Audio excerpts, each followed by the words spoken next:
Здравейте и добре дошли в поредната част от нашия проект, където ще ви покажа как да работите с Drag and Drop. Добре, нека да си копираме пак, поставяме, сменяме името, Drag and Drop, влизаме тук, сменяме името, Drag and Drop,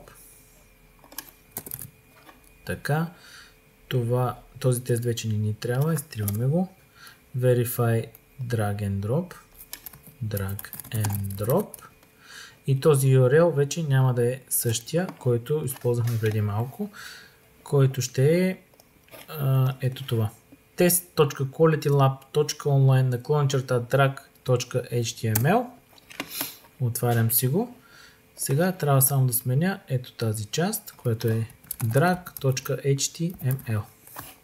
Така. Нали така беше? drag.html. Добре, така е. Добре, сега, какво трябва да направим тук? Тук в случая ще ви покажа как да работите с Drag and Drop. Ето, нека се запознаем първо. Какво имаме? Просто най-обикновен файл, който трябва да го дропнем в ето този контейнер. Нека да дадем дясно копче да видим какво има, какво няма. Виждаме някакво ID, виждаме клас, има някакъв клас, има някакъв тук за самия контейнер също има ID.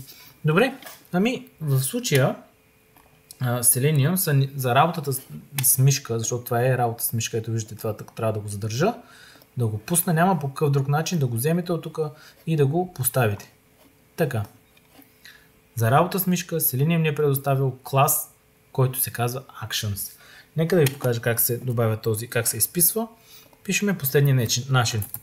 Actions, Action, равно на New, Action, Driver. Така. Добре, тук сървахме едно S. Така. И след това трябва да си го добавиме. Ако това случайно по някакъв начин ви е подчертано и ви дава като грешка, е защото нямаме ето това нещо. Using openqa.selenium.interactions, просто си го добавете, или чрез Quick Fix, тук ще ви светне ето тази лампичка и ще ви предложи някакъв solution. Добре, сега, след като вече сме го добавили, първо трябва да намериме файла, който да добавиме акшена и всъщност да извършиме самия акшен. Добре, как го извършваме този акшен? Ами последния начин. Пишеме така. Action. Точка. И какъв е този акшен? Ами ето го. Drag and Drop. Добре. И ще спра до тук, защото ние всъщност не знаеме по какъв начин ще използваме тези два елемента, Drag и Drop. Въпреки че вие го знаете и може би някои от вас се досещат, ами ще по познатия ни начин от предното видео с iWebElement. Добре, и нека да започнем. iWebElement. Така, и първо трябва да намерим файла, който ще искаме да поставим. Нека да окръстим с името source. Okay. iWebElement source. И как го намираме? Ими с driver.findElement. By какво?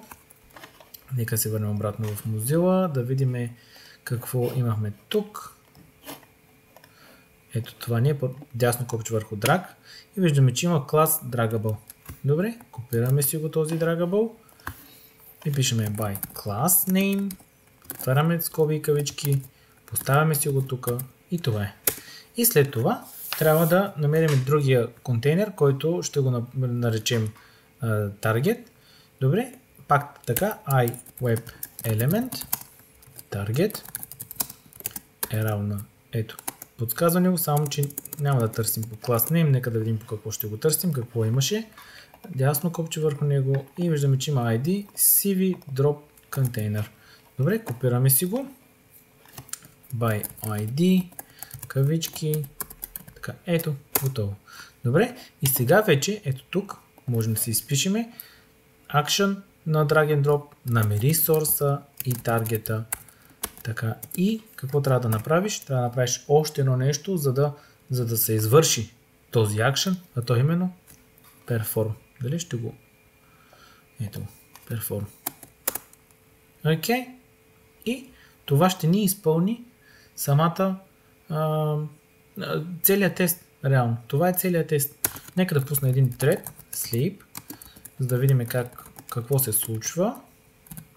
Така. Може би тук ще сложа още един. Нека да видим какво ще стане.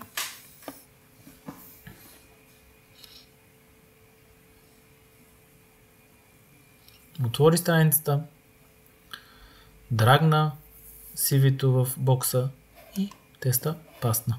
Добре, само че виждаме и още нещо, по какъв начин можем да... Нали, ние го видяхме, но как можем да направим още една проверка, която да ни потвърди по още един начин, че теста наистина е минал правилно. Ами, как? Ето. Нека се върнем обратно в Mozilla да ви покажа. Сега, тук виждате кода как е. Няма нищо добавено, чисто е, нищо не пише за никакви цветове. В момента, в който го драгна CV-то и го поставя тук, виж как изписа Style Background Color. Нещо друго се случи тук, виждате ли? Ще рефрешна, изчезва, няма го. Поставям и в контейнер изписа Style Background Color. Добре, нека да окупираме този Background Color. Така, да се върнем в нашия Visual Studio и какво трябва да направим? Ами, трябва да ги асъртнем по някакъв начин, че този цвят преди самия акшен е бил бял, а след акшен е станал жълт. Ако двата цвята са еднакви, значи нещо някъде се е изчупило и не е правилно.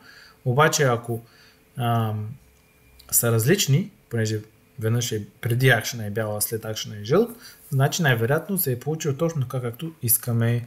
Добре, ами как ще го направим това нещо? Ще напишем ето тук под самия perform. Ще го оставя след thread sleep, преди thread всъщност. За тук ще пишем така string color before drag and drop е равно на какво? Target. По този начин се изписва get CSS value. Окей. И кой е CSS value-то? Ами, ето този. Background color. Защото преди това го няма. А сега го има. Сега, щом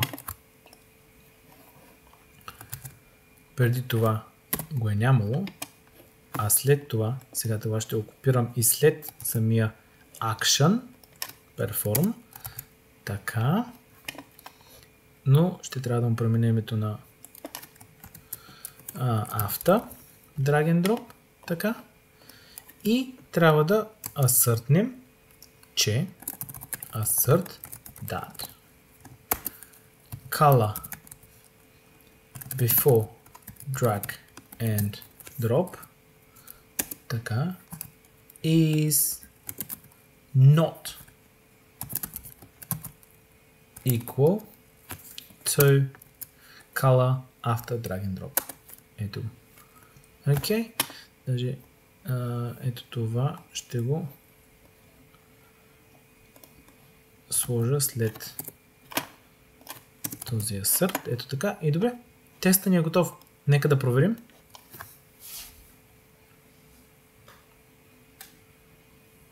Отворени страницата. Драгна сорса и мина теста. Добре? Ами супер!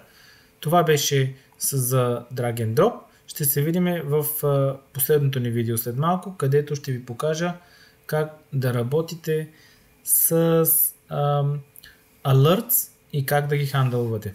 Добре? Благодаря ви и до след малко.